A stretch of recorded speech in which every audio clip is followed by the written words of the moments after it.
Great. So good evening, everyone. It's great to see you back here on another webinar of Product Community Greece. I'm gonna make a brief intro about the community and what we do, and then we're gonna pass on to tonight's speaker. So Product Community Greece, as you already may know, you can find us on LinkedIn. We have both a group and a page, which you can follow, as well as a meetup group, which you can also join there to make sure you don't miss on any kind of activities that we do. A few words about the community. Our purpose is to bring product people together, especially people from either working in Greece or Greek product people working abroad, like our tonight's speaker, and to share the knowledge between us and all the kinds of best practices we have accumulated from our experience.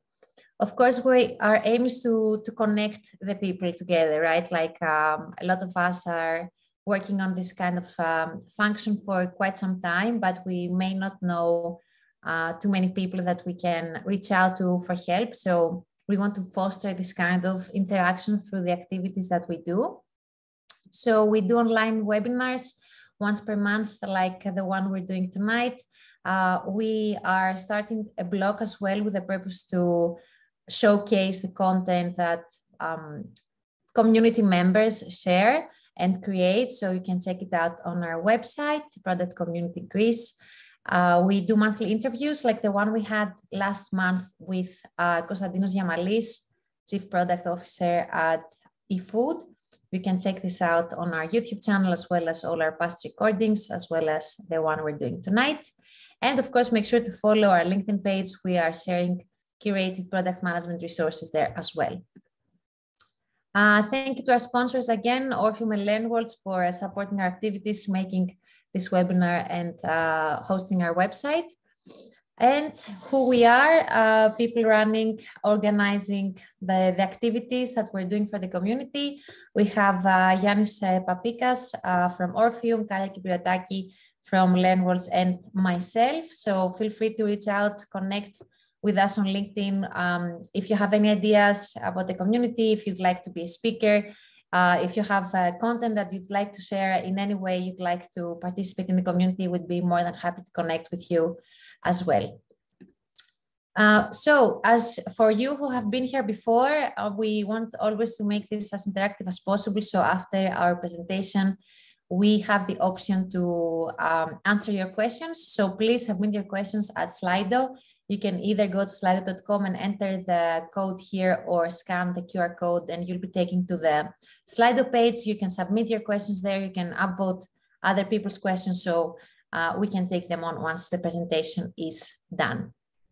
Moving on to our speaker tonight. So very excited for our speaker tonight. Sofia is actually a very active member of the community. She's been participating in a lot of events, asking many questions to our other speakers. So it's great to have you, Sofia, tonight to share your experience from a very well-known company, Hotjar. I believe many of us have been users and customers as well. So I think it will be great to go a bit behind the scenes and learn a bit how things are working behind. So I'm going to pass it over to Sofia. Sofia, thank you so much for being with us tonight. I'm switching over the screen share to you. Thank you, Olga. So hi, everyone. I'm Sofia. I'm a senior product manager at Hotjar, and I'm joining you today to talk to you about opportunity solution trees, which is basically a tool that I think all product managers should have in their toolkit, which in my opinion replaces roadmaps. And I will go into the benefits of why you should use an opportunity solution tree instead of a roadmap, or generally just have it on top of your roadmap. So just to start the session today, I will be talking first a little bit about Hotjar as it was requested, how I landed there, a bit about my career as a PM, how I landed into product, what was my journey, a bit more details into the opportunity solution tree, an example, which is a sort of like fictional example because I couldn't use for confidentiality purposes my own. And I can also show you how to add opportunities to your tree, how to assess opportunities from your tree, and how to prioritize. And later we're going to move to a Q&A.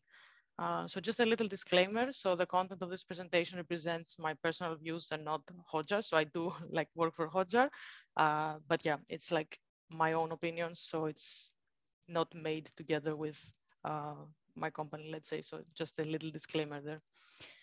So let's get started. So my journey into product, like most of the product managers, everybody comes from different directions.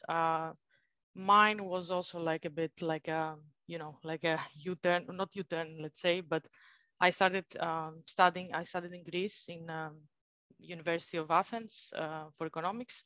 I studied management science and technology. Actually, Olga and I were in the same degree. Then later I moved to Belgium to do my master's in KU Leuven. Afterwards, I started working at HP. First, I was being a product specialist for some kind of mixed on-premise and software product. I was doing a bit of everything. Like, you know, when you graduate, you kind of start from zero. So you want to learn as much as possible. So you kind of go for it. Later, I moved on into a designer role where I redesigned. Actually, I didn't know much about design. It was just kind of like inside the company. I had one opportunity to switch and I was quite interested. And I kind of learned more about design as I went in my project.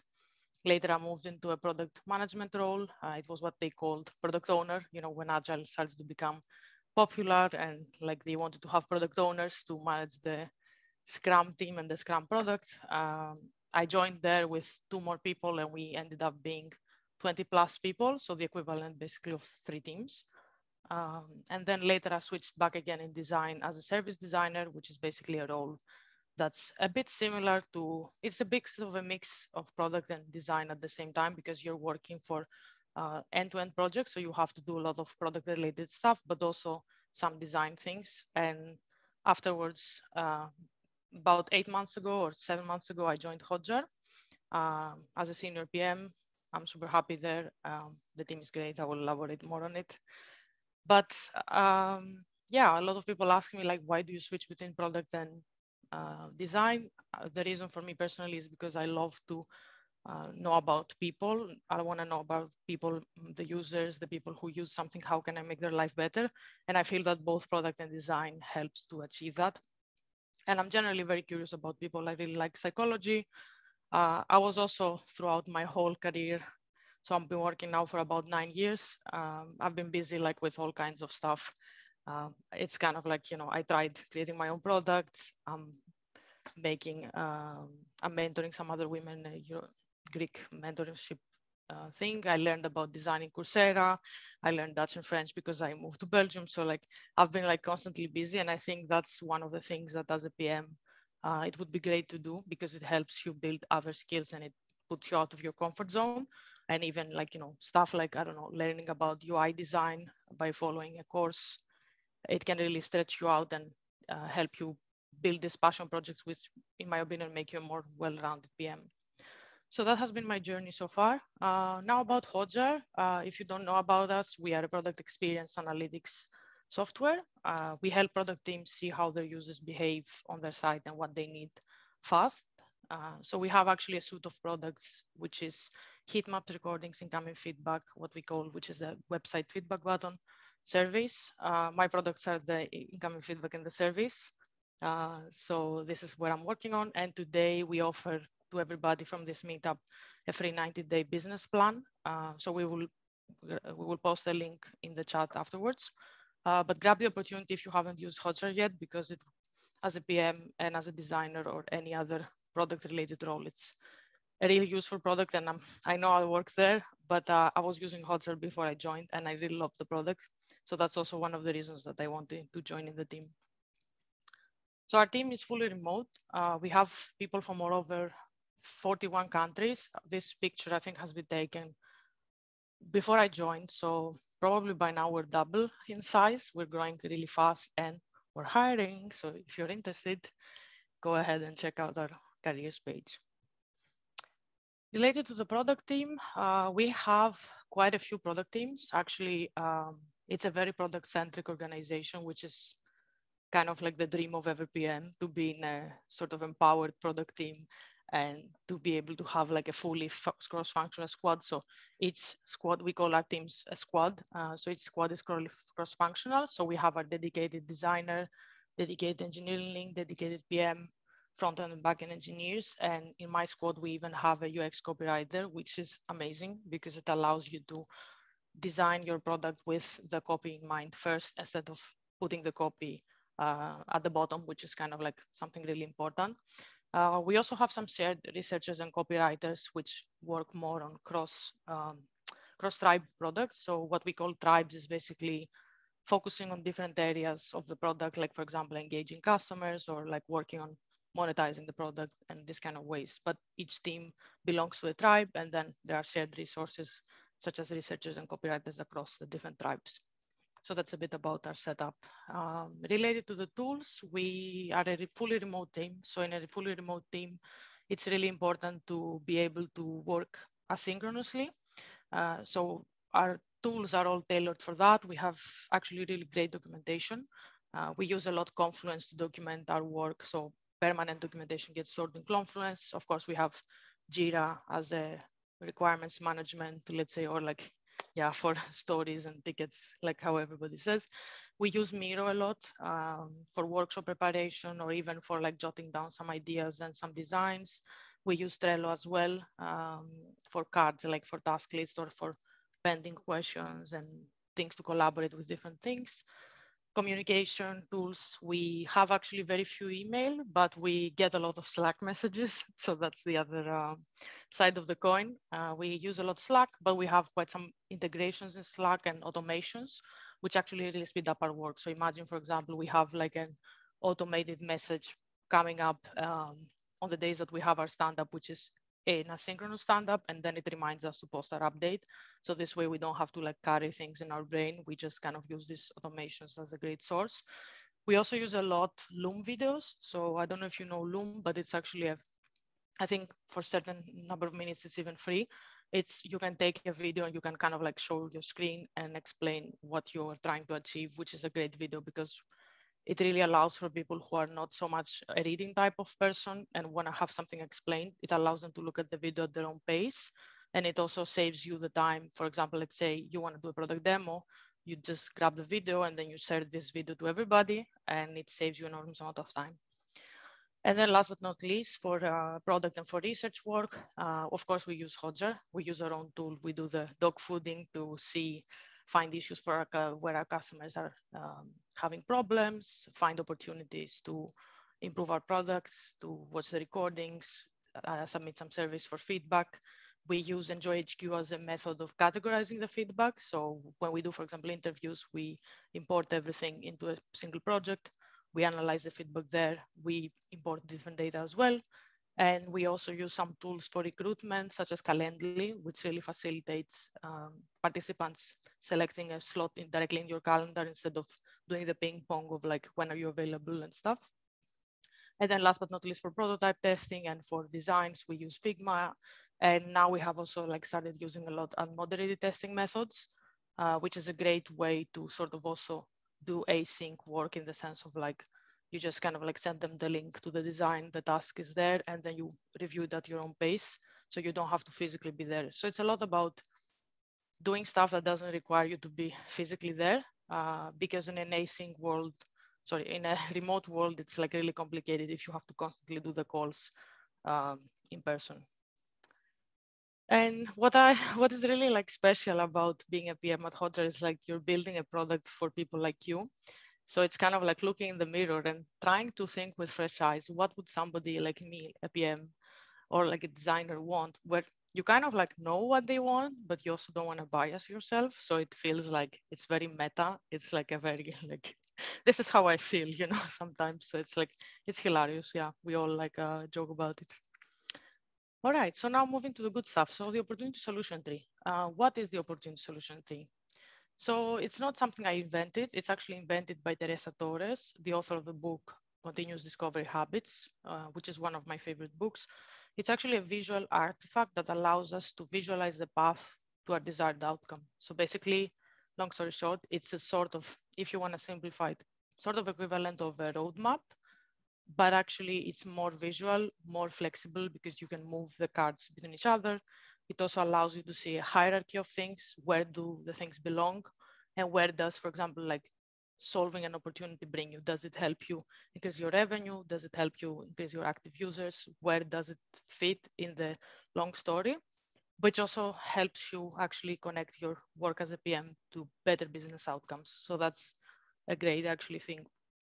So you can read the original article at producttalk.org from the original author. I will give you my interpretation of it and how I use it at work, and I think it can really help you. So let's dive deep into the components of it. We have on top the desired outcome, which can be like whatever we want to achieve in our business. We have then opportunities under it, which can be nested. So one opportunity, if it's way too big, we have to split it into smaller ones. And then as we can see here, every opportunity has different ways to solve it. So we have different solutions, and we could even have experiments that we can launch to validate the solution instead of going for the full-fledged thing. So if we look at each component separately, desired outcome, in my opinion, is a concrete business outcome that your product should achieve, ideally matching what your users want. So for example, let's say if you're a food app, you notice that users order food in the weekend and you actually want to help them. Is there something wrong with the chat? Because I can't see it well. Or can I think everything's okay. Okay, okay. Yeah, sorry. Yeah. Got distracted. So basically it has to be in line with what your users want, because to have a viable business, you need to both satisfy your users, but also provide some revenue, of course, for your business and for your product. And it also has to match ideally with our business strategy. So of course you can start when you're playing around with it for the first time, you can start by just writing whatever you feel like as an exercise, and you can discard those later. So it's not, let's say, so black and white. So that should be on the top of it. And then we're going to link under it the opportunities.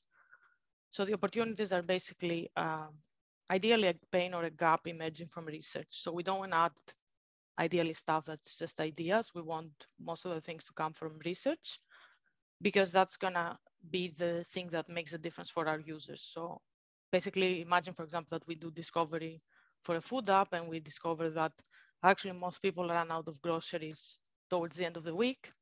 So that can be really a big opportunity for us to target those users towards the end of the weekend and have them, for example, send them some coupons or send them some interesting ideas to explore in the weekend.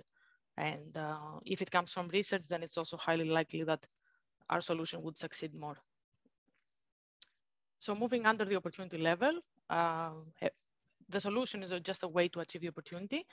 And I think the beauty of this opportunity solution tree is the fact that it fosters this way of like putting into paper that there's multiple ways to address an opportunity. So there could be like many ways to do. And usually in teams, the discussion is like one person sees one solution, one sees another.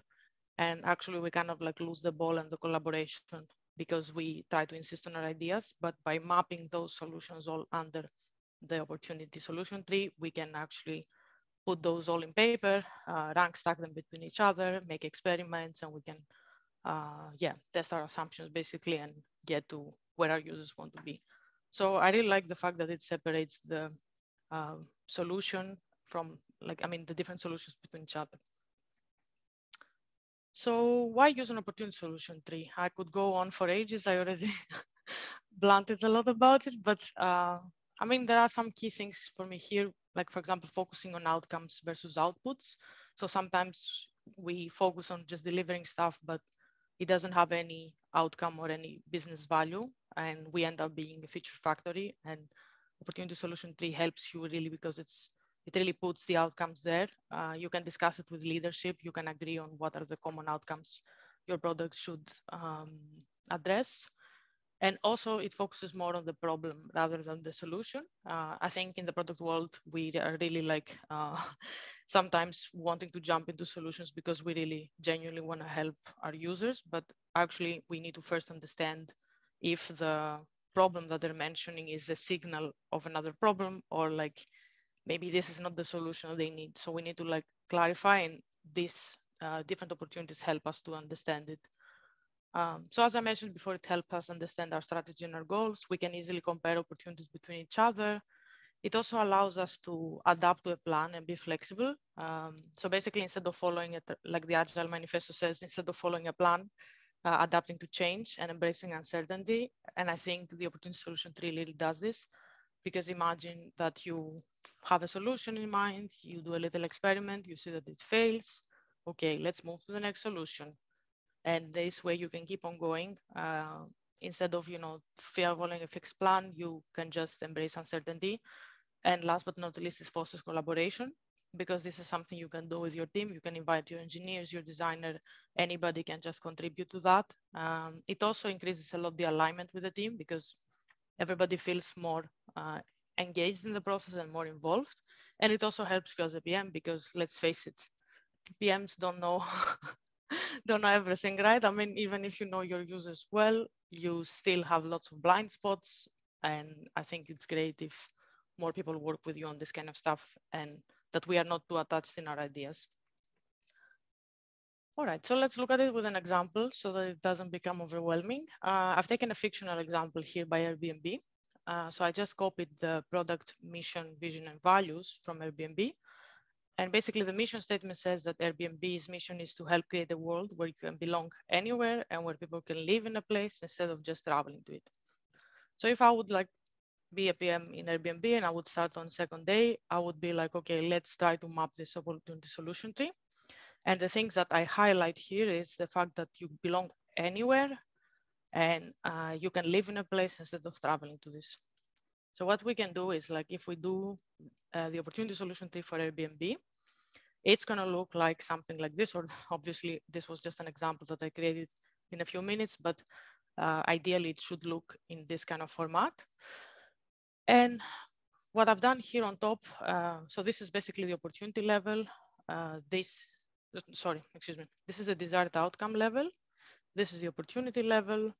This is the solution level, and experiments, for example. And you can just rank stack them like that.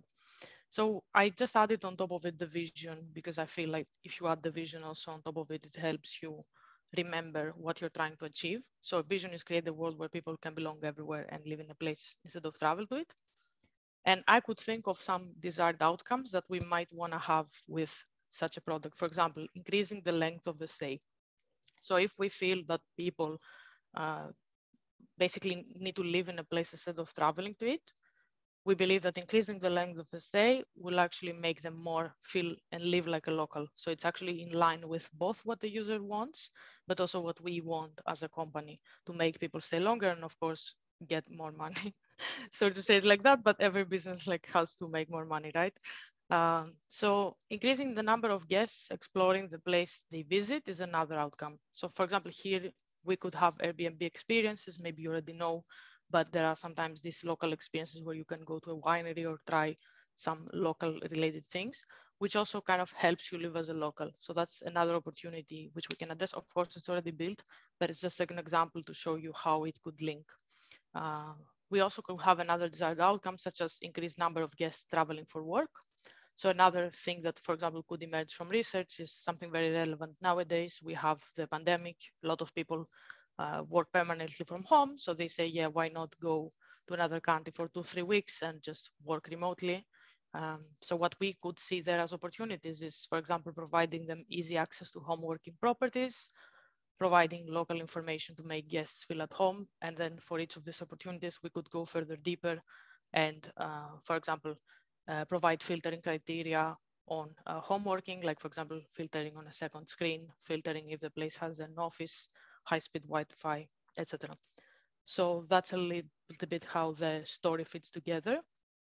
I've done a more detailed example here. I'm not sure if I'm gonna have a lot of time, so maybe I'll just check.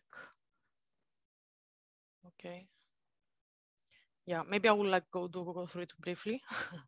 So basically, opportunity. Let's repeat it. So desired outcome, opportunity, solutions, and experiments. So we could have, for example, increase the length of stay as a desired outcome. And we could say, okay, if we offer different discounts, that could be an opportunity we can address. A way, for example, to show the weekly discounts is to prompt users to stay longer to get a discount. This is like one solution, for example. So how can we experiment with it quite cheaply? We can show a discount badge in the calendar. So for example, we could like give them a sort of prompt that says, okay, extend your stay by 2 more days and, get a discount of 20% or 10%, whatever.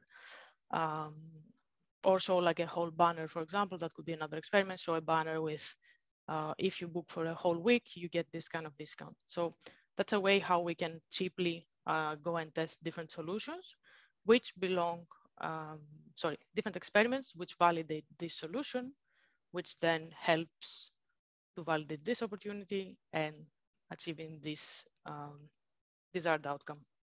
So it's a bit of a path upwards. And the beauty of this, I think, as well, is that you can flexibly say, okay, this month we want to focus on showing, for example, discounts. So we are working on this part of our solution tree. Maybe next month we want to offer on rewards and credits. So we want to just like offer a free stay when you complete a month. So it gives you this flexibility of going and testing different things instead of feeling obliged to like have always a full roadmap for everything. All right, so I will drill down more into detail if there's questions during the call, but I will continue for now and we can always go back for more detailed questions. So how to add opportunities to your tree? So as we mentioned before, ideally opportunities should come from research, but in the real world, we don't always have the resources or even access to customers. Some people don't have it. So let's go through the different methods that you can do it. So the first one is what I call the continuous discovery, which is also basically part of the book that I will recommend afterwards with the opportunity solution tree. And the idea behind it is that you should explore your customer needs frequently and make it a habit. So if you make it part of your workflow and you say, okay, every Wednesday afternoon, I block 1 hour on a fixed schedule for interviews with customers, you're much more likely to make it a habit. And also the more frequently you do it, the less awkward it's gonna be. So then you're more gonna be in the habit of keeping a good and continuous discussion with your customers. So I believe Adonis did a really nice talk in the past about continuous discovery in Blue Ground. It was actually a really great call because at the same time I was setting up our continuous discovery framework. So it was really inspirational for me. And basically here, my recommendations is to just keep it cool and informal. The more formal you make it, the more awkward it is and the less valuable insight it brings. So what I usually do is I just chat with customers. I mean, most of them are like people like me, either a PM or a designer or somebody from a product team. Go where your customers are. So one of the reasons why I join also the product meetups is obviously I'm very interested, but my customers are also other PMs. So I come to these meetups also to hear and learn more about what my customers need or my ideal customer needs. And then it's less awkward, right? Because if I ask a question in a chat, then I can really find out information without making it awkward, without asking like, which tools do you use or like being weird. So I have a great book to recommend here, which is called The Mom Test. It's a very easy read. I really highly recommend it, and it's really great for improving your research skills.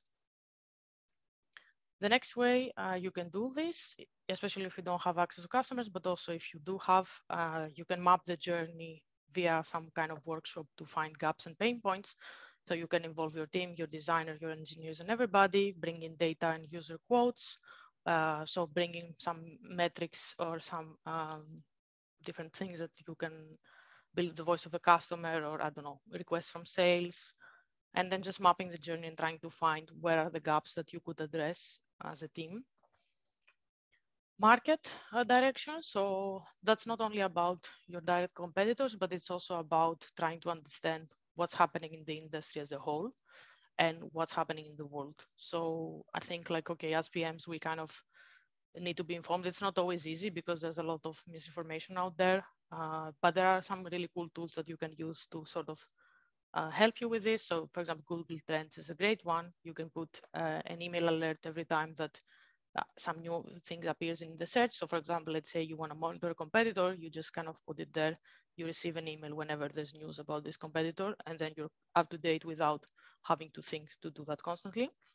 There's also tools like G2, which shows you reviews on your industry, how you compare related to competitors. You can read reviews. There's even reviews with videos. There's people like really like reviewing products and saying what these products are missing. So it's golden nuggets. You can just kind of go there and hear it out without recruiting people. And then Answer the Public, where basically you can see what people are searching for. So imagine, let's say you're launching a new product and you want to know what people need. You kind of like can go to Answer the Public and get a bit of feeling of what people want. And then last but not least, I think this has been mentioned probably multiple times in previous meetups. So like internal data from sales, support, feature requests, and product usage metrics.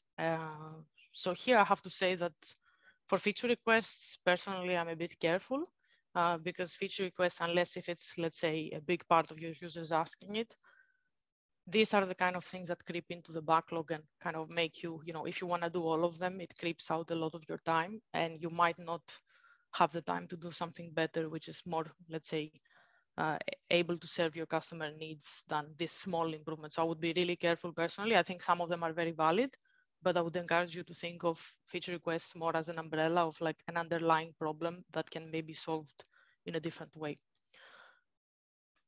All right, so then last but not least, assessing opportunities from year 3. So how can we assess opportunities from year 3? So like basically what I do is I convert the tree to a digestible format, either spreadsheet, Notion, or a table database.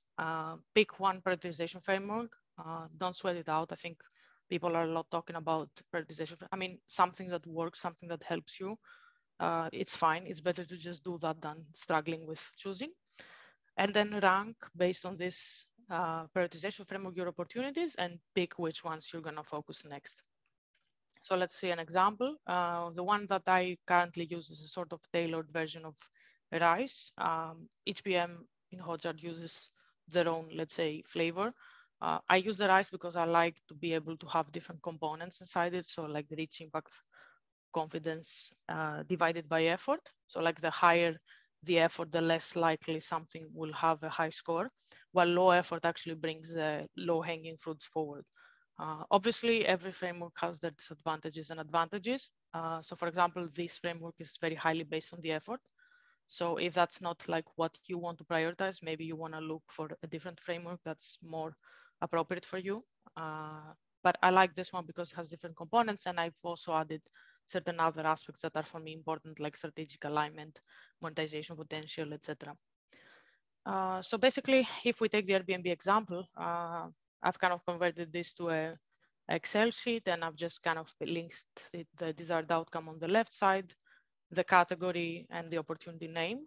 And then you can even add extra columns such as the area of the product. So for example, if you're split into different teams, you could say, okay, the booking team needs to take care of that. This is for account, this is for upsell paths, etc. You can have different criteria. So like basically, as I said here, I have reach, impact, confidence, and effort. I can go into details into what each of these means in the Q&A. And then calculating the score for the RISE framework, which basically brings certain things really high. But for example, sometimes, let's imagine, for example, this feature is not monetizable. I know that here doesn't make sense because it's just a fictional example. But if I only want to focus on things, for example, that can be monetized, then I wouldn't take that one. So then it helps you filter out things that make sense for you. And strategic alignment is a very important one as well. So ideally, you want to have already things that are aligned up front before you put them. But sometimes we're super excited and we see things and we want to add it after the research. And it's better to just kind of like add it, capture it, and then have a reason why you discarded it. So basically, by calculating the RISE score here, you can see which opportunities rank higher. You can then make a decision for your next quarter or share this with your team. For example, ask your engineers and your tech lead to assess the effort and the confidence, and then improve this together with your team and share it with the stakeholders and basically go forward. And then as you tackle opportunities from your tree, more opportunities will basically sort of like be tested and iterated, and then it's time to move to the next thing. But you could also go the other way. You could say, for example, the company strategy this quarter is to increase the length of stay for users. So we're going to only pick opportunities that align with this goal, with this desired outcome. So that's why it brings this level of clarity. All right, so I ran out of time. I can clarify questions in the Q&A, But these are my favorite books. I really recommend them. These are really great for lean thinking and continuous interviewing habits. Thinking Bets, I really love this book because as an uncertainty world that we live in, you have to be able to make decisions without having all the facts. And this book is really great for that. And then last but not least, we have Radical Candor, which is the framework we use in Hotjar to give feedback, which fosters a great culture of transparency and helps you feel really safe psychologically to talk out loud and, have a good, culture actually in your team. That's it from me. So let's collect on LinkedIn, grab your 90 days Hotjar free trial, and let's move to the questions. Thanks. Amazing, Sofia. Thank you so much for the very interesting presentation. I think it's great to see a framework, which it seems radical to me, especially if we're used to running product in a certain way where we gather the feedback and we get feature requests and we just we spend all of our time trying to negotiate with stakeholders to try and prioritize and put them on the backlog and deliver them. So I think it's a great framework to kind of focus your time on what actually matters, and will have an impact at the end of the day. So we have quite a few questions. Let's go to Slido and open call to everyone in the audience as well. You can go to Slido. We have pasted the link in the chat, so you can click the link and go and submit your questions or upvote the questions you'd like to have answered.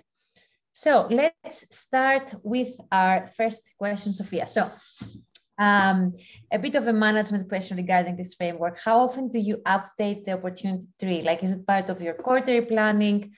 Do you focus on one branch per quarter? How do you do that? Mm-hmm.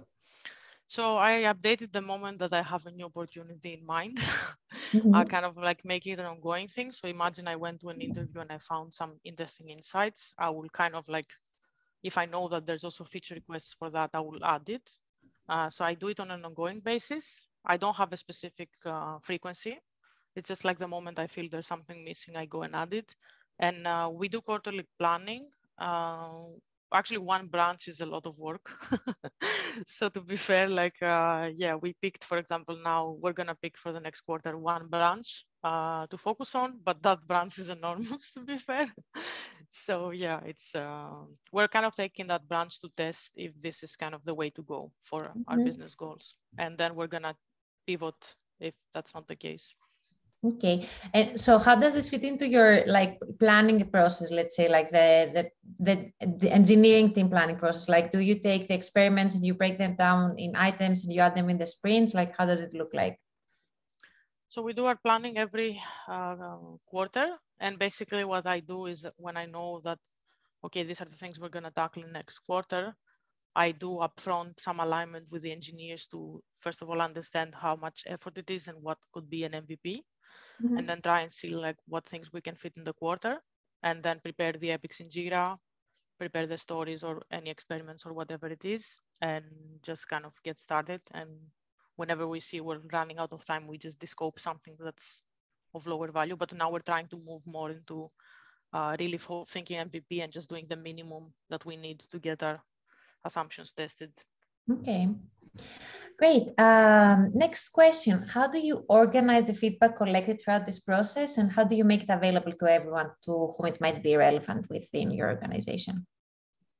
That's an interesting question. So we have projects, we use Enjoy HQ, which is a feedback collection, let's say, repository, where you can add interviews, data from support and everything. And we actually, at the end, we make a summary with the storytelling. So basically, usually either the designer or the PM will make a sort of summary of all the insights. We have a Slack channel, which is a dedicated channel to share the research, but we also have internal sort of intranet where we post the results of the research. And sometimes whenever there's something for another PM in the team or another team, we just copy a video clip and we send that video clip that's relevant to the feedback that the person gave. Nice. So it's quite very video based actually. Mm-hmm. Yeah, I think getting it across with a moving picture always is more impactful, right? Especially if it's a feedback that you want people to take into consideration.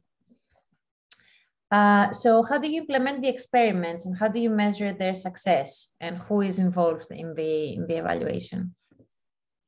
Right, so for experiments, like it depends a lot on the type of product that you have. So usually if you're like inside the product, let's say not in the website itself, but inside the product, sometimes it's more tricky to do experiments with tools that are out of the box, like, I don't know, these standard tools like Optimizely and stuff. So sometimes we roll it for a specific percentage of customers, and we know that these people were part of that experiment, and then we compare the results. We set up some metric dashboard, and then we compare for these two different types of use of the cohorts, like the ones that were part of the experiment and the others not. But usually there's a primary metric, like what we want to like move forward. And we can also look at secondary metrics to avoid that something went worse, etc. And who's involved in the evaluation? It's usually just the product team. We're quite empowered, actually. We're quite lucky in that to be able to kind of like post experiments, post the progress, and then reject or basically, yeah, it's quite straightforward. Of the process itself, though, I think another talk to like go through it because yeah, another webinar just for that, right? Yeah, exactly. Okay, so next question is, how do you come up with desired outcomes? And I think that the question here is because OKRs are mentioned. How does it connect with, you know, the whole business strategy planning, and how could someone, or if you think someone could implement this kind of framework, even if their business does not have very clear, you know, goals or target setting or OKRs and stuff like that? Mm-hmm. I think you can definitely do it, and it's also even a great way to introduce that because I think it doesn't have to be perfect. Like the opportunity solutions I make, I don't think they're perfect, and my idea is just to kind of like bring it forward and be able to communicate what I need. I forgot the other part of the question. Sorry. Can you repeat? If you think it's feasible, yeah, to implement it, if you know, like a business, if someone works in a business where there's not that very clear goals that you can extract your desired outcomes from, then I think you can just like start and think, okay, what would, you know, the user want to achieve with my product? Do they want to like book holiday? Do they want to live like a local? What do they actually want to achieve? And then you kind of propose those yourself. And then I think you can have a conversation with leadership to say like, okay, what's the focus? What do we want to do this quarter? So I think like whenever these things don't exist, it's a very good opportunity to start. So true, to push for some from some change, right, bottom up. Great. What about huge structural changes to your product? Can you utilize this framework in this case? And when micro solutions might not do the trick, I think because maybe, you know, when you start breaking down the tree, then you go into smaller and smaller experiments and outcomes, etc. So how would you manage, you know, this kind of much bigger projects that you want to realize? I don't like big projects because they are very costly and like very risky. So what I'd like to do is to think of what are the assumptions, what's the hypothesis behind this project, what is it going to bring us, like what are we expecting with it? And sometimes I know that certain projects are like a must if it's a migration project or whatever. I think there it's a bit of a fixed scope because you can't maybe do necessarily much. But basically, I think there's an opportunity if there's a big project to kind of think like, okay, what do we think this is going to bring, and break down the components and say like, okay, we think it's going to bring more money. How can we actually test this with a very small iteration? How can we like, I don't know, make a landing page and like say to people, I don't know, we have this new product or whatever. Will they sign up? Like this kind of like a guerrilla type of ways to test. Yeah, I think it's a completely shift in the mindset, you know, and the approach, like what you described, like you don't like big projects, exactly, because the whole idea is you do small iterations, you do experiments. So it's a bit of a different approach than, you know, deciding I need to make this huge change, I need to create this huge feature. But I would still say, based on your example, you know, I thought, because you already said like a branch of the tree can be a huge effort and work, right? So it would result to a big change when you implement all this kind of smaller iterations and experiments. That's actually true. Great. More about how to apply the framework in different situations. So how would you apply this framework to an earlier stage product, like aiming to launch beta, for example, where we as product managers, our mandate is to deliver certain, something, an MVP, and not as much as an outcome oriented, probably. Mm-hmm. I think the MVP is supposed to bring some value, right? So if we're doing our jobs well, the MVP should help you achieve some goal. So I don't know, if your MVP is just to kind of like launch and see if there's interest, then your desired outcome is basically from the 100 people we target, 10% sign up for it, for example. Like, so you can translate it to maybe what you're trying to achieve.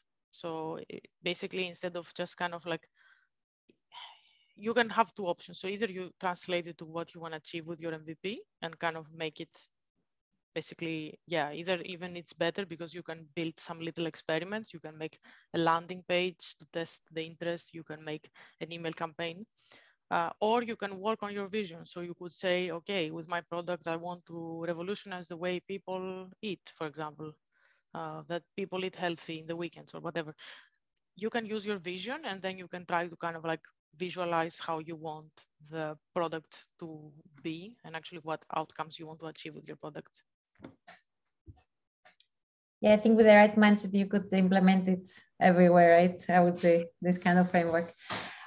Great. So I think we have a statement here. It says, I feel that most of the opportunities in the Airbnb example are actually outcomes, for example, the increase in length of stay, and that the opportunity would probably be an actual user story. Like, what's your take on that? So the increased length of stay is indeed an outcome. Maybe I'm missaid. I didn't say it properly when I explained it, but the green ones were supposed to be outcomes and the yellow ones were the opportunities. I think the opportunity itself, for me personally, it's bigger than a user story because an opportunity can be really big. So imagine, for example, I don't know, adding a filter in the Airbnb example for like a second monitor. That could be an opportunity, let's say, if we want to phrase it like that. But that could be an epic, depending on how hard it is for us to implement this filter. Maybe we need to, I don't know, have internal data implementation, etc. So maybe we want to add an epic. So it really depends on the content. And I would also encourage you to like, I mean, in this example, I can reshare it if needed, but increased length of stay is indeed the outcome itself. But for me, opportunity is not a user story because an opportunity is something you can size. You can say, okay, we found a gap. People like to order more in the weekends. That's for me like what an opportunity is. And with that opportunity, you can do many things. So you can have multiple epics or sub opportunities and different things to do. Right. And does the format of the user story fit in this framework? Like, would it be, let's say, the experiment? Like, would you phrase the experiment as a user story, maybe?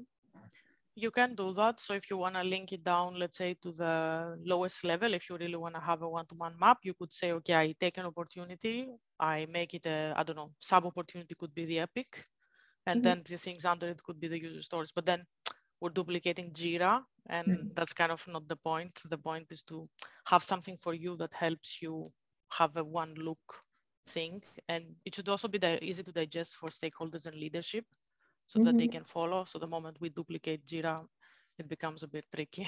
Right. That makes total sense. Let's go to our last couple of questions. So, okay, this is about the team setup that you mentioned in the beginning. So, do you think a fully remote product team lacks anything compared to a team that works together in an office? And if yes, like, how do you see that being compensated in other ways? I think the only thing we lack is that we really like to work with each other and we can't see each other in real life, which sometimes, yeah, it's a pity, but we actually have a great way to compensate for it. So Hotjar offers company meetups. It used to be twice a year, I think, before COVID. Now it's obviously with COVID, it didn't happen. But for example, last week we had with my team a meetup in Malta to work 1 week from there. So there are certain budgets that allow you to do that.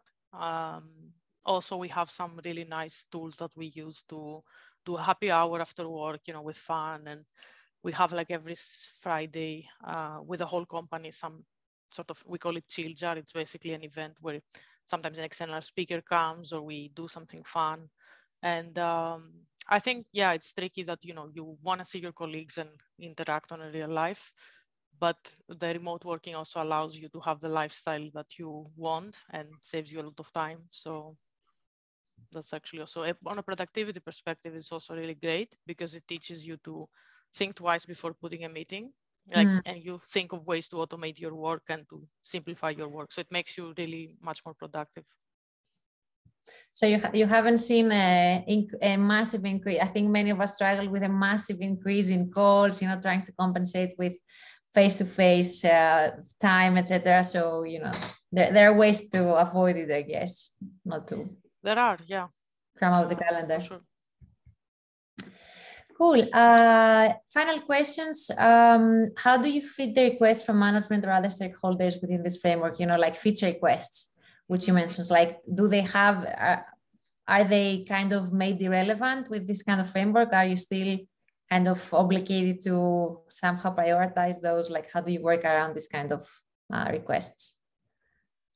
I have to say we're quite lucky because our management and leadership is really engaged with the work of the PMs. And it's actually, as an PM, you're very empowered to bring up things yourself and tell why you think this should be the next thing. And of course, they will challenge because the feedback they give is also very relevant. So they might ask to prioritize, for example, one opportunity versus another, but usually it's not a problem because if they ask that, it means that there's a good reason for it. So what we probably do is we implement it. So I can think of certain projects where we kind of like had to do certain projects because they were company-wide ones. So we just manage it as a fixed dependency. And then we try at the same time to still do some of the things that we think we should do for our customers. So we don't get this petty requests of like, you know, we're quite lucky in that, I have to say. We don't get petty requests or like opinion-based things are also like very limited, but that's also because we work on building strong cases. So everybody will do their homework with research. We try to make business case for all these opportunities, for example, that I showed in the Excel. Sometimes we go and assess the impact. How much would it bring in value? How much will it cost us? And when you have your data prepared, you can really convince and have leadership come with you because you've done your homework and they trust you as the expert of the product. So you can always like, and just, you know, as a good PM, learn to say no sometimes. Yeah. we all struggle with it, but yeah. Most important word, right? Exactly, yeah. Yeah. So how much percentage of your roadmap would you say are items that come from, you know, like are generated from this framework, and what percentage might be other stuff? Let me think, because I implemented this framework a couple of months ago. So I haven't yet put all of it to practice. But for example, next quarter, we're focusing, let's say, for 60-70%, we're going to focus on things from R3. And then the other fixed dependencies are going to be like the rest of it. But again, it depends on quarter to quarter. If you have a migration project or a fixed project that you have to contribute, it might take over more capacity. But you can always do small experiments to validate your ideas. Makes sense. Okay, and that's it with our questions. Sofia, thank you so much for the presentation and answering all of our questions. I think it was very, you know, inspiring, kind of taking us out of our day-to-day and seeing very different kind of framework that we could use. At least speaking for myself, right? Maybe people from the audience already are working in a similar way. So thank you so much for tonight. Thank you to everyone as well for joining. We will be uploading the recording to our YouTube channel. As always, you can go back and see previous webinars and interviews there as well. Thank you again, Sofia. Everyone, see you next month on our next events. Stay tuned with our LinkedIn page and group to find out more about what we will be doing. Thank you, everyone. Bye-bye.